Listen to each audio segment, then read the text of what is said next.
Hello, everyone, and how's everyone doing today? I hope everybody's having an amazing day today. And in today's video, we are doing a review for The Outer Worlds 2. Spoiler warnings ahead. I have played this game, I have beaten it. So if you haven't beaten this game, stop right here, go beat the game or play the game until you beat it, and then come back. And this is the review. I don't want to give spoilers out because this game is too much fun. I actually had a lot of fun. Now, let's get started. I love this game. This game was fun as shit. I have a total of 50 hours into this game. The first 30 from my first stunts video, and then I did the rest on stream.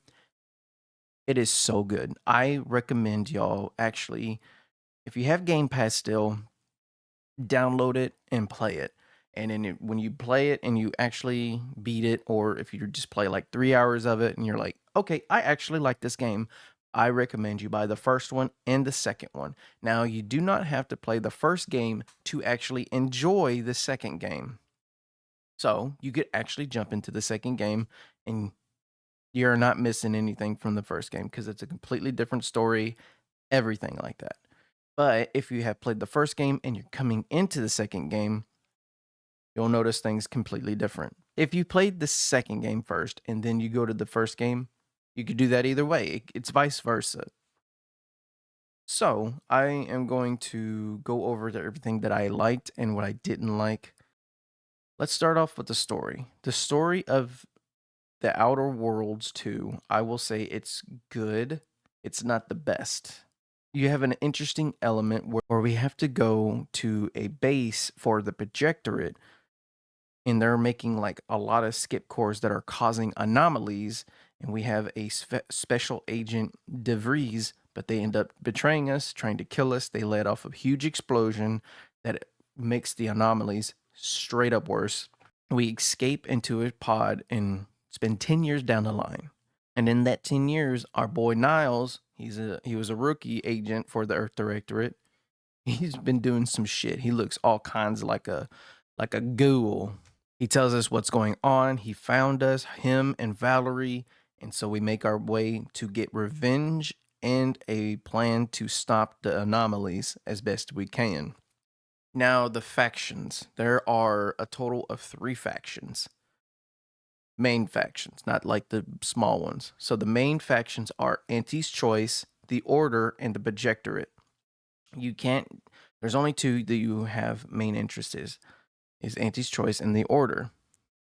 The Projectorate, they're the big bad guys, basically. They're the stormtroopers, they're the Empire, everything like that. They're the Stormcloaks if you're an Empire, or you're the or they're the Empire if you're a Shadow Cloak or Stormcloak. We know who Auntie's Choice is because Auntie's Cleo bought out Spacer's Choice in Arcadia Galaxy. And we learn later on that was a very suspicious move. They weren't supposed to do that because back on Earth and on the Halcyon galaxy, they're still Spacer's Choice and Auntie Cleo. They never merged or anything.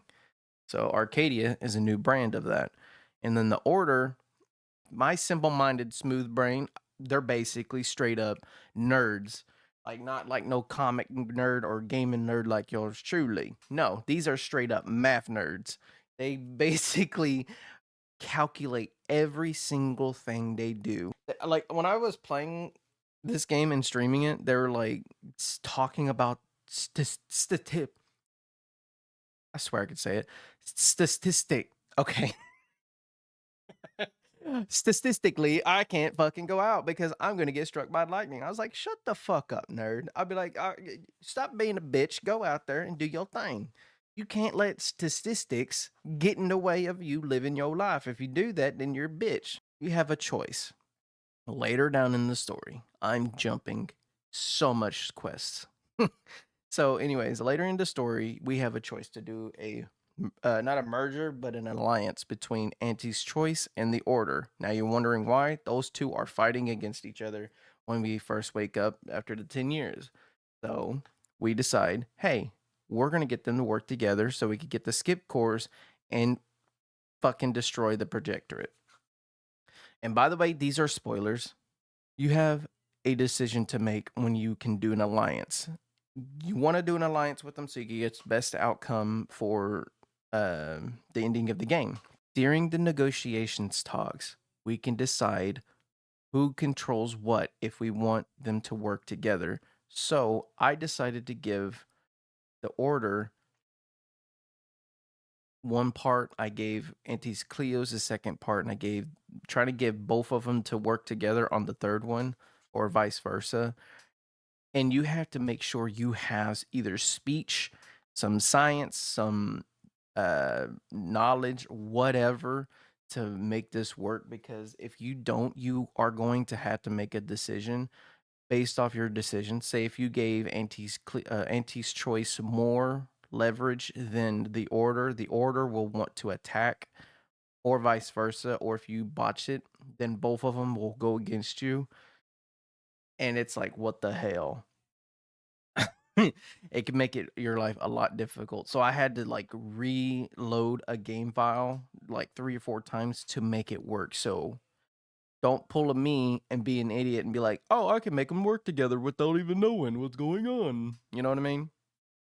And then once you get all that together, you can actually get ready to do a final assault on the projectorate so they don't screw everything up. And then when you ever get to the final stage of the game, you have to actually kill the leader of the projectorate. And you could either talk him down, you could do that, make him see the error of his ways, or just say, fuck that, destroy his ass. That's what I did. And then you have another decision. You could either do a self sacrifice, sacrifice one of your team members, or everybody goes together. I did self sacrifice. I'm not gonna lie. I actually did do that. It was my decision. Now that's the story of the game. How are the companions compared to the first game or just in general? I will say the companions are decent. They're not the best.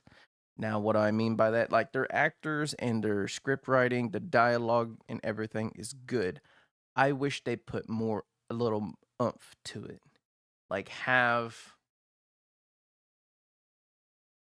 be more dialogue, like have more dialogues.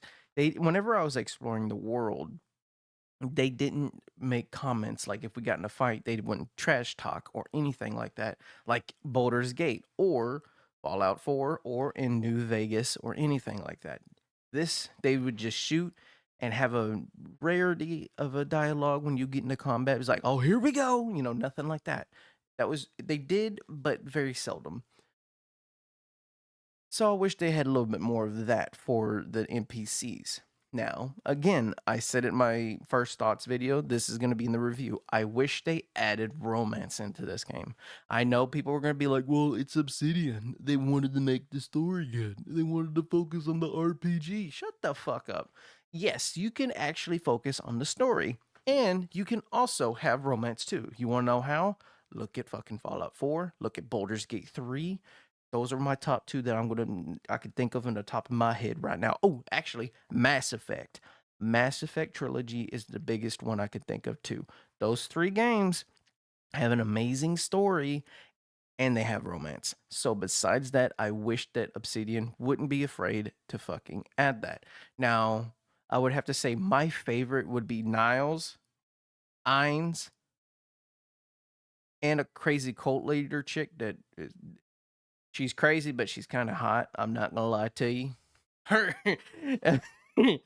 uh, those three are my favorite because the other ones are like what you call it. Two are soldiers and an agent. The other one's just a crazy hot chick, and you're like, all right, cool. So that's what I picked. Those are my top three right there. Let's see.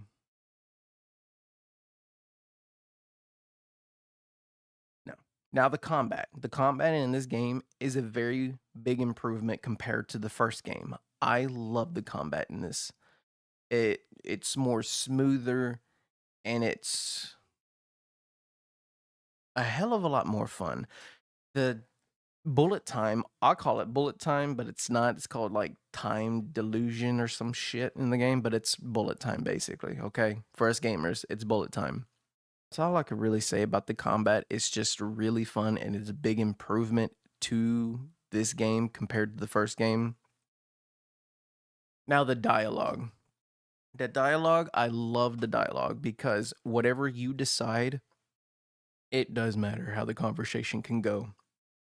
Even with your team members, they kinda added a little small element of Telltale's things where it's like they will remember that. If you tell Niles in the beginning of the game that we show no mercies to outlaws or anybody who breaks the law, and that on the bottom it'll say they will remember this.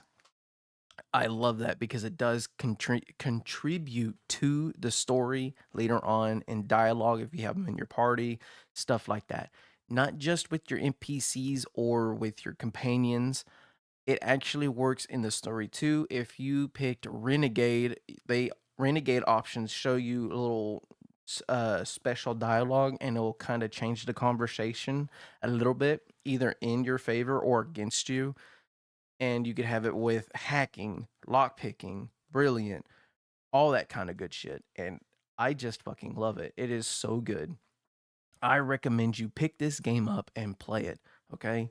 Now, my final verdict of this game will have to be a solid with everything. Oh, bugs. There is huge bugs too. When you pause the game in the dialogue and they're still talking and you resume, they still talk, but no audio. So I don't know if they patched that just yet, but I have noticed that. And that's about it. That's the only bug I could really remember on the top of my head that was a real minor annoyance.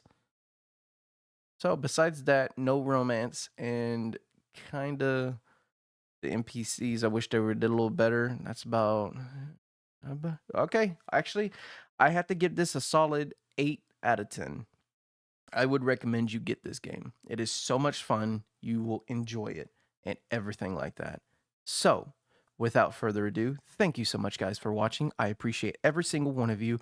And without further ado, see y'all in the next time. And if you haven't yet, hit that subscribe button. It helps me out tremendously. And hit that bell notification. That way you'll be notified whenever I post another YouTube video.